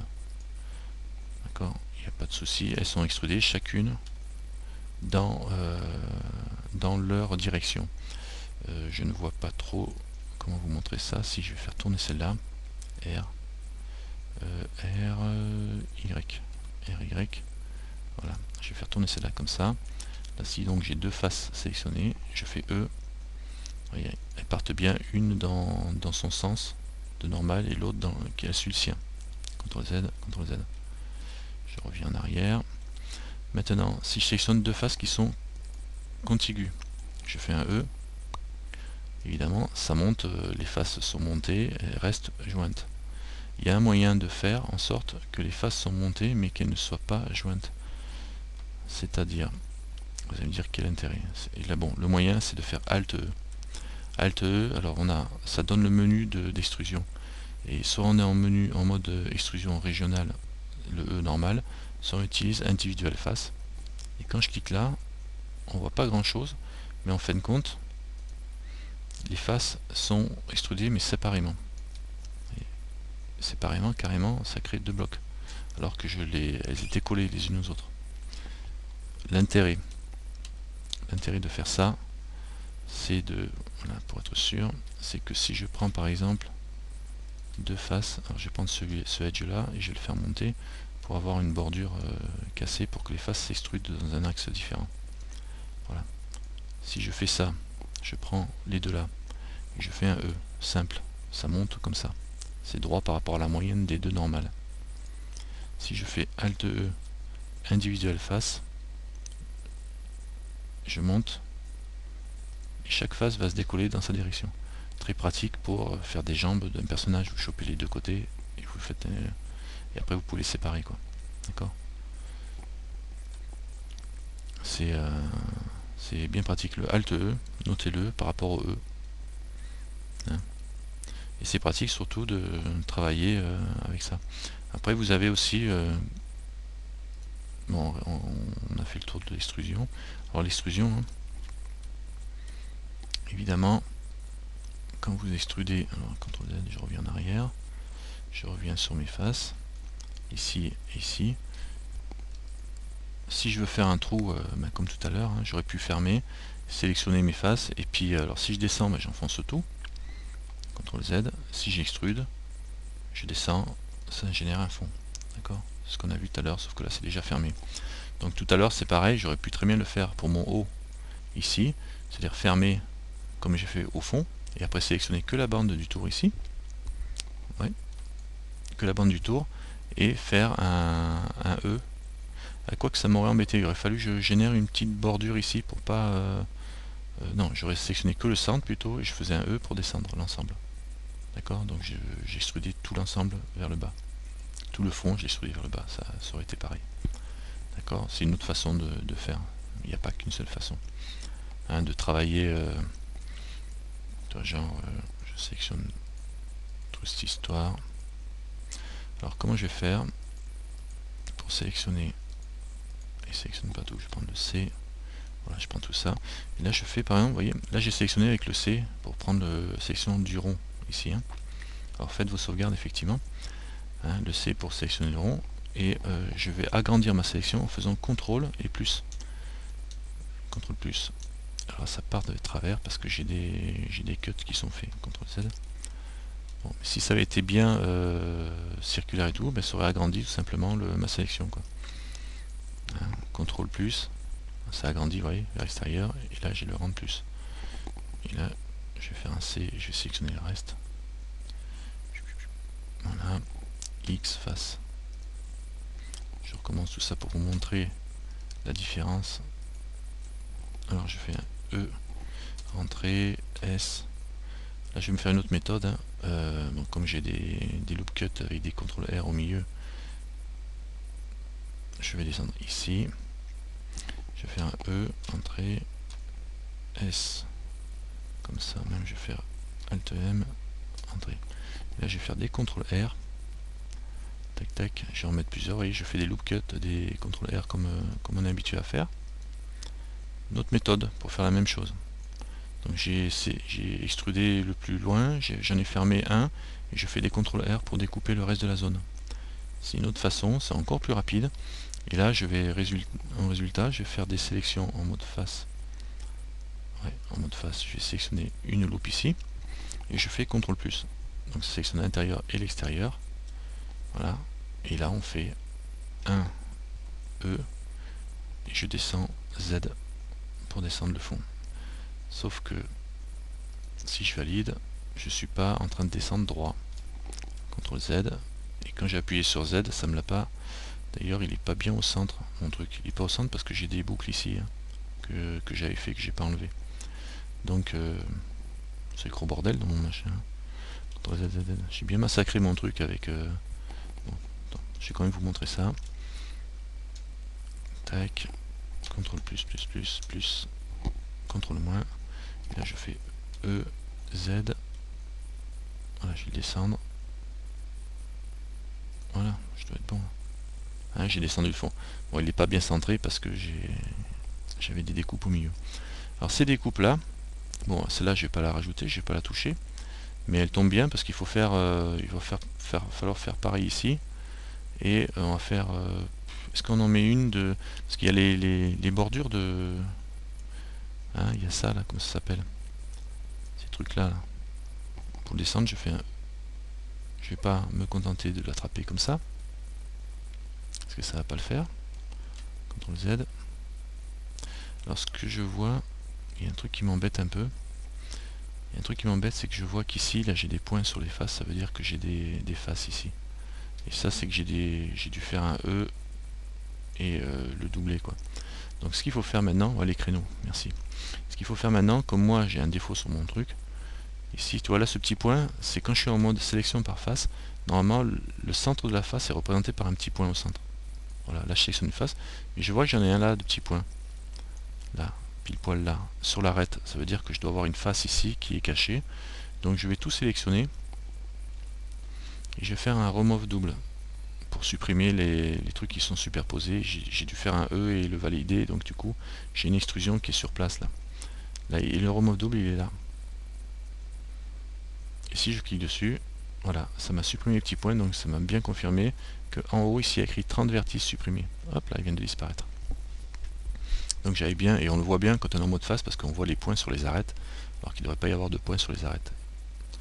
Donc pour faire les créneaux, ben on va pas se casser la tête, on va rajouter, alors donc nous on est tous dans un truc comme ça, on va rajouter des loops pour faire un créneau, parce que je vais pas faire ça, mais je vais extruder vers le bas. Mais on va tous les faire en même temps. Donc vous rajoutez deux loops sur chaque face en faisant CTRL R, et vous montez un cran de souris, et vous validez, et vous revalidez sans bouger. D'accord? CTRL R, je valide, et je revalide sans bouger. D'accord? CTRL R, il me met le truc bleu, je mets un coup de roulette de souris pour doubler, et je valide deux fois. Alors, ouais, je vais faire ça, on va pas s'embêter. Ça va multiplier le nombre de vertices hein, en faisant comme ça. Mais bon, ça vous fait manipuler, c'est pas mal. CTRL R, tac, je valide. Parce qu'on aurait pu le faire avec le K et puis laisser les triangles se mettre, mais c'est pas une bonne idée de laisser les triangles. De toute façon, c'est pas énorme le nombre de vertices qu'il a, ce pion, enfin, cette tour. Hein, on est à... Et comme on est à 0 ici, on a bien 500 000 faces. Enfin, 5000... Qu'est-ce qu'il y a? Il y a 500 vertex. 512 faces. C'est ça, 512 faces. Donc là, une fois que vous avez mis deux loops à chaque face, vous passez en mode face, vous sélectionnez une face, deux faces, vous sélectionnez la face du milieu en fin de compte, hein, de chaque créneau, et on va extruder vers le bas, donc on fait un E, et c'est la merde, c'est pas ce que je veux. Pourquoi ça fait ça? C'est normal, mais je vais extruder vers le bas, et après il faudrait que je supprime les faces, mais il n'y aurait pas moyen de le faire directement ça?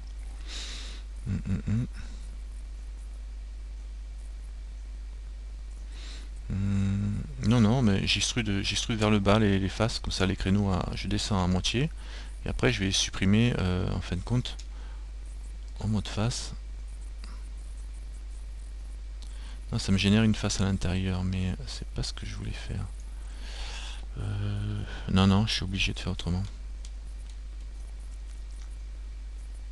Ouais, t'extrudes vers le haut les autres. T'as raison. On va essayer ça tout de suite. Je prends celle-là, celle-là, celle-là, celle-là. Voilà, par exemple celle-là. Si je fais un E et j'envoie vers le haut, ouais, exact, c'est ça. OK. D'accord? Bon, c'est bien, tu vois, j'aime bien faire prof parce qu'on m'explique comment il faut faire les choses. Bon, il faut dire. Alors, c'est très bien. Hop, donc je fais l'inverse. Je sélectionne tout sauf les créneaux et j'extrude vers le haut. Voilà. Du coup, on a des beaux créneaux sans se prendre la tête. Et du coup, on respecte plus l'image qu'on avait tout à l'heure, mais bon, si on peut respecter, si je me mets en vue de face et que je veux redescendre tout ça, quoi, c'est-à-dire que je sélectionne, ça m'obligera à sélectionner tout le haut en mode Z, A, B, je sélectionne tout ça et je le réajusterai pour que ça fasse la hauteur qui m'intéressait. J'ai envie de faire des créneaux plus hauts que ça, moi. A, B, et pour le coup, je sélectionne que le haut maintenant et j'agrandis. Voilà, c'est équilibré. Échappe, je passe en Z. Donc vous avez vu le coup? Je me disais bien que je extrudais pas dans le bon sens, je me disais mais il y a un truc qui va pas là, attends, c'est quoi que je suis en train de faire? En fait, compte, ouais. La solution elle est simple, il faut juste y penser. Et là on a une belle tour avec des gros remparts derrière lesquels vont pouvoir se mettre les guerriers avec leurs arcs. Et si vous voulez resserrer comment dire, les meurtrières, vous pouvez très bien sélectionner vos meurtrières. Alors on va vous montrer un dernier truc parce qu'on peut le faire une par une. Alors tiens, je vais le faire je vais faire une par une d'abord. Je sélectionne les deux premières et je fais un S Shift Z. Alors S Shift Z. Pourquoi Shift Z? C'est pour pas diminuer la taille en hauteur. Et là, ça me permet de resserrer mes deux vertices, mes deux meurtrières, comme ça. Si je voulais les faire tous en même temps, alors là, j'ai pas regardé ce que j'ai fait. Si je fais S Shift Z et que je baisse, en fait compte, là je me dis tiens ça serait bien là, mais je veux faire pareil partout. Donc soit je regarde en bas à droite de mon écran, là, ici, là, en bas. Bon, je bouge ma souris naturellement. En bas à droite de mon écran ici, vous voyez les valeurs. S Shift Z, on voit les valeurs qui s'inscrivent, là 0.315. Si je me dis à 0.5, 0.4 ça serait bon. Là je tape au clavier 0.4. Au clavier directement, je tape la valeur. Donc je fais S Shift Z, je tape ma valeur et elle est fixée avec un entrée. Donc pour le coup, je peux faire pareil sur l'autre. Deuxième, je fais S Shift Z 0.4 et entrée. Et là, je vais pouvoir travailler facilement sur tous les tours comme ça, un par un. D'accord? C'est-à-dire que la valeur, on peut la taper aussi. Je vais vous l'expliquer déjà, il me semble. On peut faire le S pour le scale. On donne l'axe et après on rentre la valeur. Et là au moins je mets la même valeur partout. Après je peux faire aussi, je vais essayer pour voir si ça marche, sélectionner mes faces comme ça. Je suis pas sûr que ça marche si je fais individuel. Et que je me mets ici en individuel origine. S, Shift Z. Et que dalle, non c'est normal, ça marche pas. Non. Autant pour moi. Donc voilà, vous sélectionnez vos faces. S, Shift Z 0.4 et vous changez tout en mode médian point. S, Shift Z 0.4. Voilà. D'accord? Et vous faites jusqu'au bout. Comme ça le gars il peut tirer sans se prendre une flèche. Et il a un bon angle de vue parce que c'est serré. Alors que ça fait un bel entonnoir aussi si la flèche elle rentre dedans, elle va aller direct au but là. Là c'est un peu bizarre leur truc. Enfin bon, apparemment ça marchait vu c'est ce qu'il faisait. Hein. Pareil, S, Shift Z 0.4. Ça vous le personnalisez, hein, vous faites une tour avec des pointes en haut, mais pas trop, hein. C'est qu'une tour après tout. On va continuer ici, je vous laisse le temps de le faire. De toute façon on a fini pour ça, je crois que... Alors pas dans l'autre sens, qu'est-ce que j'ai pas fait dans le... Ouais je pense que c'est dans l'autre sens qu'elle doit être, l'entonnoir, hein, à mon avis. Et disons que je sais, il me semble que j'ai vu que les meurtrières, ouais, elles doivent être dans l'autre sens, parce que là ça fait un peu entonnoir et que les flèches elles rentrent bien. Et ouais mais c'est des tours pour bisounours. Donc quand ils font la guerre, ils meurent les gars. Tu vois, donc du coup ils font jamais la guerre. Parce qu'ils ont des tours, S, Shift S, que quand les mecs ils se mettent derrière, c'est que les ennemis qui t'attaquent, tu les mets autour et tu leur tires dessus. Ouais, d'accord. Bon, effectivement, normalement, c'est plus logique que ça soit dans l'autre sens. Mais d'un autre côté, c'est logique aussi que ça soit comme ça. Parce que en étant comme ça permet d'avoir un angle de vue. Donc ça permet de tirer plus facilement. C'est-à-dire que derrière sa petite meurtrière, il voit ça. Même si ça fait un peu entonnoir, il faudra vérifier. Et je pense que c'est comme ça l'entonnoir en fin de compte. Ça permet, ils ont un angle d'ouverture et vu qu'il y a des cailloux là tout le long, ben, les flèches si elles tapent sur le bord, elles font pas entonnoir. En fin de compte, c'est pas glissant quoi. Les rochers les arrêtent. En fin de compte. Ouais, et puis elles ont pas assez de force. En fait, compte, c'est encore mieux parce qu'elles tombent là, elles s'arrêtent là, et elles sont récupérées par les tireurs. Du coup, on se ravitaille chaque fois qu'il y en a un qui a du bol d'en mettre une. Mais franchement, je crois que ça paraît pas logique. C'est pas logique si c'est bien glissant, mais si s'il y a bien les rochers la structure ou comment dire, on appelle ça pas les parpaings, mais les cailloux, les pierres, elles sont un peu saillantes, ça arrêtera les impacts, ça va pas glisser. Alors que lui, il va avoir un bon angle de tir. Eh ouais, le Moyen-Âge, il s'est éclaté. Hein. Bon, ils ont dû faire des essais, hein, mais il faudra vérifier. Allez, ce sera... Alors, S, Shift, Z, 0.4, on a dit. Hop, hop, hop. Ouais, j'ai fait à peu près le tour. Ouais, c'est plutôt logique, parce que quand on est dedans, en fin de compte. Et ici, toi, je zoome. Ouais, si je suis dedans, je vois bien, en fin de compte, ce qui se passe. Je peux tirer à droite. J'ai un angle de vue qui est serré, mais qui est là, quoi.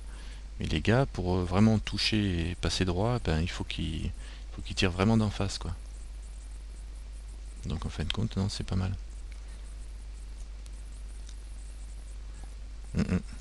Ouais, ça permet... Alors que dans l'autre sens, ça serait peut-être un peu serré. Dans l'autre sens, ça leur permettrait d'avancer. Enfin, je sais pas, il faudrait vérifier. À voir dans quel sens elles sont. Je sais pas lequel des deux ferait le plus de morts côté assaillant et côté défenseur. Bon, à vous de tester. Hein. Pendant le week-end, vous savez pas quoi faire, vous construisez une tour et vous demandez à vos potes de vous tirer dessus. Donc là, ça doit être bon. Ben voilà, vous avez fait votre tour. Est-ce que vous êtes arrivé à faire pareil que moi? Bon, pas vraiment pareil, mais vous êtes arrivé à... Voilà, pas fini. Bon, le système, hein, le contrôleur, vous rajoutez de façon à avoir assez de loupes. Et après, vous prenez les extérieurs, vous montez. Vous extrudez vers le haut. Donc ça va être pas mal ça. Ouais, ouais. Une fois que vous avez fait ça, bah, je pense que bon, soit vous vous amusez à mettre un petit peu de smooth, subdivision surface. Tiens, je vais cliquer sur ce petit onglet là. La subdivision surface, là ici il y a un onglet. Vous y êtes presque. Ok. Subdivision surface, il y a un petit onglet là qui vous permet de coller le maillage à la subdivision. Donc ça permet de voir si je mets 2, boum, et j'ai une tour qui est un petit peu arrondie. C'est mignon comme tout, j'aime bien. Par contre, si je ne veux pas, alors j'enlève ça pour garder le visible, le maillage tel qu'il est d'origine. Si je ne veux pas avoir mes bordures arrondies au niveau de la tour, eh ben, il y a encore une chose, c'est la dernière chose que je vais vous expliquer, je vous promets, pour aujourd'hui, parce que sinon je vais vous exploser la tête. Quoi qu'on a fait qu'utiliser ce qu'on connaissait, sauf l'extrusion, c'est on va se mettre en mode face, enfin en sélection par face, et je vais sélectionner par exemple cette face là, du dessus. D'ailleurs je vais toutes les sélectionner. Celle-là, celle-là, celle-là, celle-là, celle-là. Toutes les faces du haut. J'aurais pu me mettre en vue de face et sélectionner ça d'un coup. Mais bon, j'ai envie de m'embêter. Et là, le subdivision surface, il arrondit, il fait un fall-off à sa sauce. Mais on a la possibilité de lui dire de moduler, on va dire, l'arrondi qu'il fait là. Et c'est ce qu'on appelle le crease. Alors ça, on a ça ici, vous voyez. Ici, on a ce qu'on appelle le min crease. Le min crease, c'est ça. Là, il est à 0, donc il arrondit au maximum. Si je monte à 1, je vais aller jusqu'à coller à la, c'est-à-dire que subdivision va pas du tout arrondir mon par rapport à la face, d'accord. Donc je remonte, donc et puis là on peut arranger plus ou moins en règle. Alors je suis en mode face. Alors évidemment si je veux avoir les meurtrières, et ben du coup je sélectionne tout le tour quoi. Je fais un Alt, je sélectionne, donc ça va faire tout le tour, puisque c'était à l'origine c'était que une surface. Et là je vais monter le min crease et hop, et du coup j'ai bien mes faces droites au niveau de mon contour. Par contre le reste est bien lissé. Alors je vais mettre tout ça, je vais faire un A, tout sélectionner et je vais mettre en mode Shadow Smoothing. Voilà. Et pour le coup, maintenant si je colle à la surface, je vois ce que je fais. Alors ça, c'est pas mal. On voit quand même qu'il y a un petit peu d'effet un petit peu bizarre au niveau des arrondis ici. Alors, on peut aussi durcir la bordure ici. Alors, si on veut, par exemple, en OpenSim, quand on fait ça, si on dézoome, on va avoir les levels of detail qui vont sauter. Donc du coup, je risque de casser, de perdre les bordures, les détails ici. Donc je peux aussi rajouter, je vais passer en mode edge, je peux rajouter une boucle en plus qui va aller doubler le tour. Si je fais un CTRL R horizontal, alors là ça va pas le faire ici, voilà. Et j'en mets un et je viens renforcer la bordure. Voilà, je vais au maximum ici, j'en refais un deuxième et je renforce la bordure ici aussi. Et là j'avais pas besoin du min crease à la limite. Et si je descends le min crease, je fais A et je redescends mon min crease à 0. Ah si quand même, si ça me le faisait quoi. CTRL Z. Donc il fallait bien maintenir quand même ça. Par contre là c'est censé m'améliorer le. Ouais. Par contre là j'ai un petit peu des effets à la con là. C'est peut-être parce que c'est sur l'extérieur. C'est là que j'aurais dû mettre un CTRL R. Voilà. Voilà. Si je mets un CTRL R, vous voyez, je monte. Et en fait, compte, je vais avoir les textures qui vont peut-être mieux se comporter. Ici. Quoique. Non, bon. Il faut voir après au niveau des textures ce que ça donne. Mais rien que le fait de doubler là, de mettre ce deuxième là, si jamais j'ai le load qui me casse le premier, je vais avoir le deuxième qui va me maintenir quand même, qui va prendre le relais, qui va me maintenir la forme. Ça me renforce. Et comme j'ai la subdivision au milieu, en fait, quand je mets qu'un de subdivision, ouais, c'est meilleur avec un seul subdivision. D'ailleurs, c'est plus joli. Plutôt que d'en mettre deux, à moins de se mettre en optimal display. Non, vous voyez, on a des effets un petit peu d'ombrage bizarre. Avec un, c'est très bien. Voilà, bon, ma foi, moi je trouve pas si mal que ça, cette petite tour. Alors, on revient en vue de face. Quand vous avez fait ça, on peut essayer d'arranger un peu ici aussi, si je veux faire des arrondis, hein, ou renforcer des points durs, en doublant les pareils. Hein, soit j'attrape la bordure, je fais un S, je me le customise. Si je veux la faire un peu plus carrée ici, CTRL R, je rajoute une boucle. Ici, je fais un S pour la rendre plus carrée si je veux, par exemple. Voilà. Ah, vous arrangez vos pièces, elles sont encore plus moches qu'avant. S. Ouais. D'accord. Là, je vais faire un saillie ici, je fais un CTRL R, j'en mets deux en fin de compte. Voilà, ici. Et en sélectionnant les deux, celle-là et celle-là, un S pour me l'arrondir. Voilà. Vous la faites à votre sauce, quoi. En fin de compte. À vous de vous faire votre tour. Maintenant, si vous voulez une tour épique. Ah oui, il y a un truc qui peut être pas mal. Et après, j'arrête le cours. C'est par exemple une dernière chose par rapport aux extrusions. Si je sélectionne la loupe du tour ici, vous avez la possibilité, comme on avait dit tout à l'heure, d'extruder en faisant E. D'extruder tout comme ça extrude vers la moyenne, en fin de compte. Hein, ça me l'envoie vers le bas. J'ai pas le choix. soit je fais individual avec Alt E et individual face, et là j'extrude les faces séparément, d'accord. Après je peux tout monter, c'est toujours en arrêtant de sélectionner, je monte tout. Ça nous servira peut-être pour l'arène, on verra. CTRL Z et CTRL Z, d'accord. Peut être pas mal, il y a moyen de faire. Bon, ben je crois que ceux qui regardent le cours en vidéo, ben, vous n'avez plus qu'à vous amuser à vous faire une belle petite tour. On a fait le pion, on a fait la tour avec les extrudes. Amusez-vous à travailler avec, faites-lui des bras, faites, je sais pas moi. Et puis, et pensez à sauvegarder. J'allais tout fermer sans sauvegarder moi. Quoique ce serait pas un grand mal. Save as. On a le pion, on va l'appeler la tour. Youhou! Et de deux. Non, c'est pas le pion. La tour. Tour. Save as Blender. File. Voilà. Alors, tu as un souci pour la sauvegarde, c'est-à-dire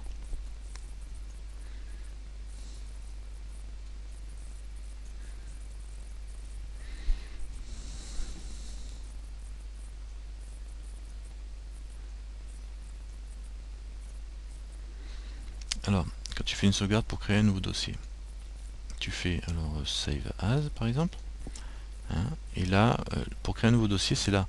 Enfin là, tu vas dans ton dossier qui t'intéresse. Alors soit par exemple là, je suis dans le dossier pion, j'efface le dossier pion, je fais entrer, bon, il me montre ce que j'ai dedans. Et là, si je veux rajouter un dossier tour dans le dossier cours 1, hein, je fais tour, mais j'ai écrit directement là-haut, tour. Et quand je valide, oui, tu trouves? Parce que tu es dans le dossier download chez toi. Va dans ton C ici. Alors, c'est quoi que tu cherches? Document que tu cherches? Le pion tu cherchais? Ouais, tu l'as pas retrouvé. D'où l'intérêt, c'est ce que je disais la dernière fois, c'est de créer un dossier dans une racine de disque dur, comme ça au moins tu la trouves facilement, quoi. Sinon, je sais pas où tu l'as enregistré ton pion, donc là tu prends ton Windows et tu fais recherche des fichiers ici, tu l'appelles pion. Bon, alors, enregistre-le ton fichier là. Déjà celui-là, tu fais Save as, tu repères bien où tu es, et sinon tu vas sur ton C là, et tu fais ici directement, au C en haut, tu rajoutes un truc, tu l'appelles travail Blender. Ouais, ça va te créer un dossier Travail Blender. Quand tu cliques en dessous, direct, tu te retrouves dans le dossier C Travail Blender. Et là, tu peux enregistrer ton truc tour. Et le pion, eh ben, ce que tu fais, une fois que tu as enregistré celui-là, voilà, tu fais Open, tu ouvres ton pion et tu l'enregistres dans C Travail Blender. C'est plus simple. De toute façon, tu as des endroits qui sont bien, qui sont faciles à enregistrer. C'est dans le Travail Blender ou sur le desktop, c'est pas mal, mais je déconseillerais d'enregistrer vos pièces sur le bureau. Pourquoi? Parce que chaque fois qu'il y a une sauvegarde de fait, ici il y a les systèmes de restauration, des restaurations de Windows, et ils enregistrent le bureau. Si demain vous travaillez 3 heures sur votre ordinateur et que vous prenez une merde et qu'il faut faire une restauration système, vous allez perdre votre boulot parce qu'il va restaurer le bureau. Et les fichiers qui sont sur le bureau, ils sautent, ils sont remplacés par les nouveaux fichiers, par les anciens fichiers du bureau. Donc le bureau, de toute façon, c'est pas un endroit où il faut créer des dossiers et stocker des données. Pour la raison justement que si on restaure le système, on fait une restauration, ça vous fait perdre des données. Et deuxièmement, vu qu'il fait des sauvegardes de système régulièrement, Windows, chaque fois qu'il fait une installation ou une mise à jour, eh bien, plus vous avez de choses sur votre bureau, plus ça prend de place. Et donc plus vos sauvegardes sont grosses et lentes, et donc plus elles sont grosses, ben, il en fera moins vu qu'il a un espace, enfin c'est Windows, il va dire je réserve 500 mégas pour faire les sauvegardes système. Ben, si chaque sauvegarde système font 100 mégas parce que vous avez 100 mégas de données sur votre bureau, ben, vous allez faire que 5 sauvegardes. Donc vous pourrez remonter que sur les 5 dernières sauvegardes qu'il a fait. Manque de bol, votre problème il a été créé par un truc qui date d'il y a un mois, et donc du coup vous avez 10 sauvegardes entre temps, et vous pouvez pas remonter jusqu'au programme que vous avez installé, quoi. Donc ne sauvegardez rien sur le bureau. Créez-vous un dossier dans mes documents. Ça c'est bien de créer un dossier dans mes documents. Après, ou sur la racine ou sur le D, ou si vous avez plusieurs disques, mais pas sur le bureau. Sur le bureau, vous mettez un raccourci de du lien vers votre document. C'est-à-dire que genre, moi je viens de créer alors je viens de créer un dossier dans mon C qui s'appelle Travail Blender. Voilà, Travail Développement Visuel, Travail Blender, voilà, ici. Ben, celui-là, je fais un clic droit dessus, je fais Envoyer vers Bureau. Et là, ça me crée un raccourci sur mon bureau. Voilà. Et là, j'ai bien un raccourci avec une petite flèche. C'est pas le... Donc, il n'y a pas les données dedans, mais j'arrive quand même, quand je l'ouvre, j'arrive quand même dans ces Travail Blender. Et à partir de Blender, quand je fais Fichier, Save As, je peux aller dans Desktop et j'ai pas le raccourci vers mon truc. Parce qu'il ouvre que les dossiers, lui. Donc il ouvre pas les raccourcis. Et même si je le mets là, tac, ouais, tu vois, il ne le voit pas. Donc il faut aller le chercher sur le C. C'est pour ça que moi j'ai ouvert document. Alors après vous pouvez bookmarker. Ici le système bookmark. Voilà, vous pouvez faire add, vous ajoutez un raccourci, il vous demande vers quoi vous voulez rajouter un raccourci. Eh ben, vous allez dans C, Travail Blender, C, Travail Blender, add. Voilà, une fois que je suis dedans, je fais add et ça me rajoutera ce raccourci là. Ici. Une fois que comme ça, vous travaillez toujours, vous l'avez toujours en raccourci sous la main après, votre dossier. Vous n'embêtez plus à courir, etc. Si vous avez dans Documents, machin, etc., vous faites un dossier, vous le mettez en bookmark, comme ça vous accédez directement. C'est très pratique leur système. Après, il y a les bookmark system qui ouvrent vers le bureau, vers documents. Mais quand vous êtes dedans, par exemple celui-là 3D, si je veux le bookmarker, ben, je l'ajoute ici. Et ça sera moi, j'irai directement dessus. D'accord? Bien pratique ça à utiliser. C'est complet hein, au niveau de l'outil de sauvegarde et de recherche. Bon, vous avez créé de nouvelles directories, vous remontez à droite à gauche, etc. Ici vous avez la façon dont vous voyez les fichiers avec le tri, là en petites icônes, en miniature, donc les fichiers images, ben, vous les voyez. Et même les fichiers blend, il vous met une petite vue, une miniature du fichier. C'est étonnant quand même. C'est sympathique en tout cas. Et là trié par date,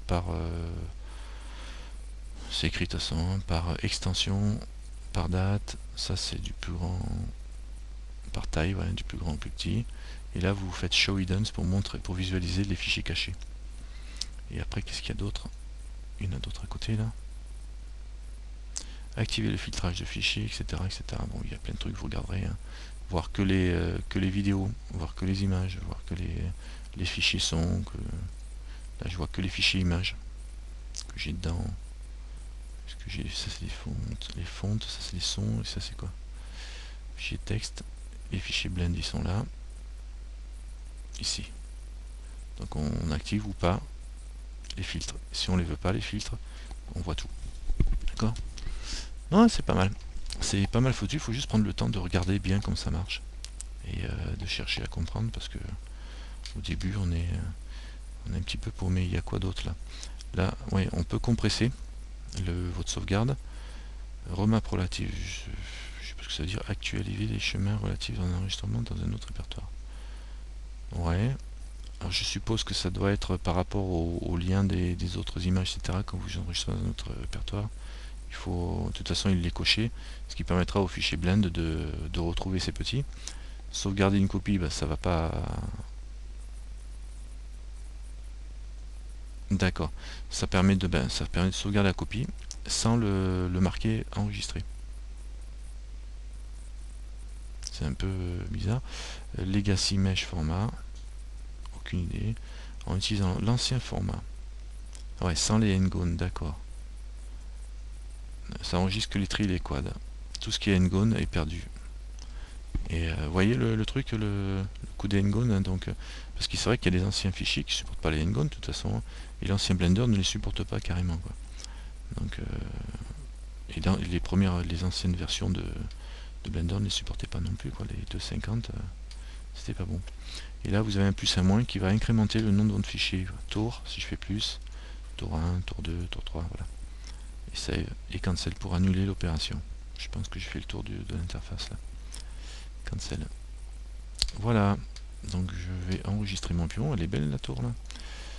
Et alors prenez, pour l'instant on n'a pas encore vu. Le prochain cours, ben, on va continuer et on va continuer. Je pense qu'on va attaquer un cavalier parce que je crois que c'est le plus dur, le cavalier, hein. Il y a de l'extrusion à faire, on va regarder plusieurs trucs, mais je pense qu'avec les outils qu'on a, vous pourriez déjà faire le reste. Et on va faire le cavalier pour confirmer le... Bah oui, on va finir par faire un échiquier, hein, parce qu'au fur et à mesure qu'on apprend, on va faire le cavalier et on va commencer à attaquer les matériaux et puis un petit peu les...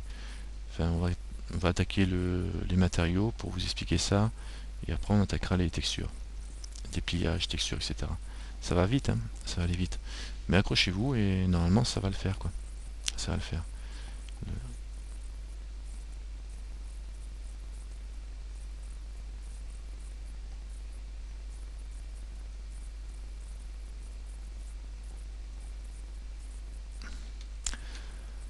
De séparer l'écran, c'est-à-dire tu veux dire faire ça, avoir deux images, deux écrans. Alors séparer l'écran, tu peux, bien sûr. Oui, oui, oui, ben oui. Tu as un raccourci qui s'appelle le quad vue, c'est CTRL ALT Q, je crois. Ouais. CTRL ALT Q, carrément, il te fait la vue de dessus, vue de caméra, vue de droite et gauche. Voilà. Enfin, front et right. Ton écran est coupé en 4 direct. Alors, un truc, c'est que quand vous avez cette situation-là, par exemple, ben, c'est un bon exemple. Là, vous voyez, il y a... Ben, remarque, non, c'est pas un bon exemple, parce qu'il n'y a qu'une seule image. Donc, si je fais un split, là, Join Area, je peux faire de là vers là. Voilà. Donc, j'ai toujours une seule image. Donc quand je bouge, si je bouge lui, ça bouge sur les trois, hein. Vous voyez, je suis en train de déformer, on voit sur les trois ce qui se passe. Avec le CTRL ALT Q, CTRL Z, ça permet d'avoir les quatre, les trois vues en ortho, plus la caméra en perspective. Le CTRL ALT Q. Après, pour revenir en normal, ben, vous faites vue 7, vous pouvez choisir chaque zone différente, ou bouger dans la zone, pareil. En fait, quand on a les images, mais sans vraiment de séparation, ça reste quand même qu'une seule image. Si je refais CTRL ALT Q, je reviens avec mes images standards. Et là, je peux très bien ouvrir mon écran en deux. Bon, on va réduire celui-là, on va réduire celui-là. Tac. Et je me mets celui-là effectivement en vue de dessus, celui-là en vue de comme ça. Et quand je travaille, pareil, je peux. Ça va travailler que dans l'écran qui nous intéresse, hein. Si je fais un S, je vois ce que je fais, quoi. D'accord? Ah ben c'est la même pièce, hein. C'est la même pièce, hein. Si je bouge là, ça bouge là-bas, hein. On voit tout ce qui se passe d'un côté comme de l'autre, hein. C'est tout ce que c'est les vues différentes, c'est tout, hein. C'est la même pièce et c'est des vues différentes. Donc tout ce que vous bougez,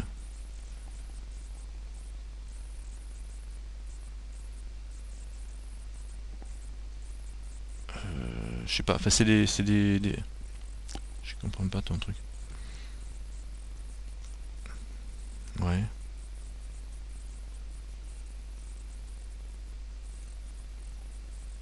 Ouais, enfin bon.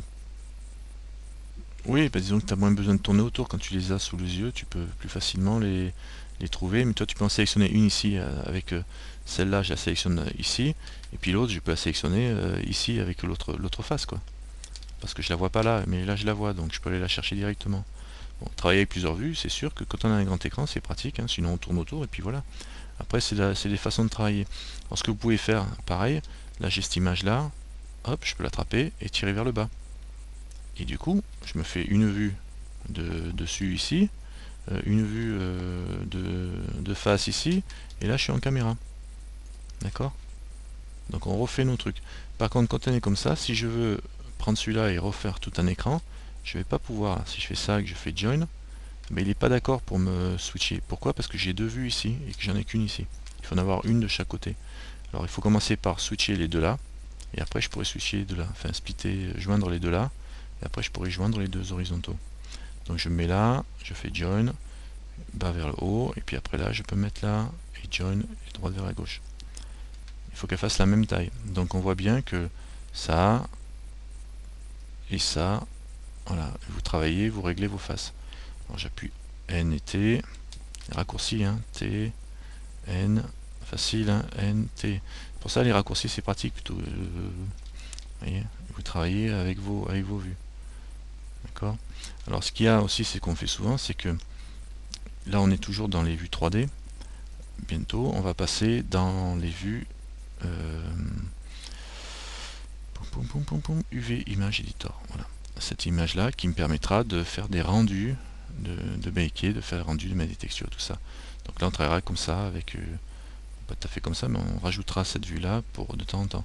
Ici on a plein de trucs, on a le outliner qui n'est que ce qu'il y a ici. Le outliner, vous avez les objets de votre scène. Donc là en l'occurrence on a un cercle, il s'appelle toujours cercle hein, parce que c'était un cercle. Il y a des lampes, il y a une lampe, il y a le cercle qui est mon objet, il y a la caméra et le monde et la scène. La scène est composée de ça. Ça on ne parle pas du monde, le monde c'est l'extérieur, on n'en parle pas pour l'instant, et ça c'est les caches, les rendus, les caches rendus. Donc d'ailleurs on voit que cercle, ma tour elle s'appelle cercle. Mais ce qu'il faut faire, si je veux la renommer tour, pour être bien propre, je vais ici. Vous voyez, là j'ai cette barre de menu, là, ici. Qui est une fenêtre aussi, ça, hein, c'est pareil, vous pouvez l'attraper, le déplacer, fusionner, etc. Donc, cette barre de menu ici, vous avez le petit cube, ici, et vous avez ici le nom de mon objet. Et si je regarde en bas à gauche, ça s'appelle cercle. Chaque vue, il y a le nom de l'objet en bas là. 165 cercle, 165 cercle. Et là, je vais le renommer, je vais l'appeler tour. Entrée, et voilà, et mon truc qui s'appelle tour. Alors le 165. Pourquoi 165? Je sais rien, moi, pourquoi. Je suis pas prof. Alors, Join Area, hop, hop. Join Area, hop, hop, je remonte. 165 cercle, c'est quoi le 165? Vous avez une idée? Pas une histoire de nombre de...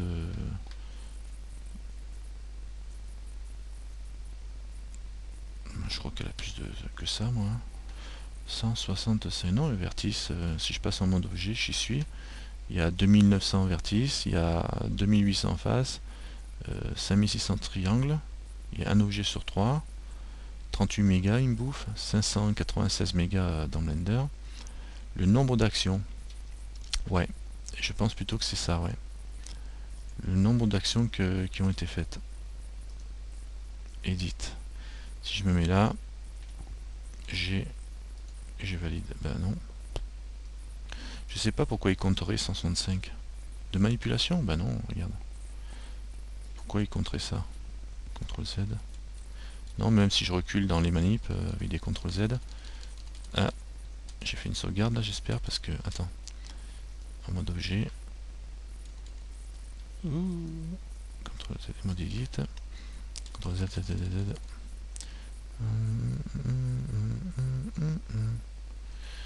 CTRL Z. Là je suis un peu mort, bah tiens, je vais reload le dernier sauvegarde que j'ai fait. Open recent, tour. Voilà, parce que là j'avais un petit peu massacré ma tour. Ça m'embêtait un petit peu de ne pas avoir de... D'où l'intérêt d'avoir les sauvegardes.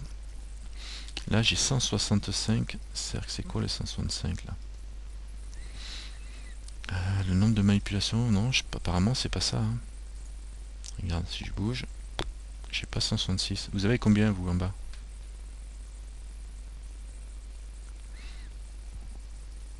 CTRL Z. 0, 1. D'accord. En rouvrant. C'est quand même bizarre ça. 165, ça me dit rien du tout.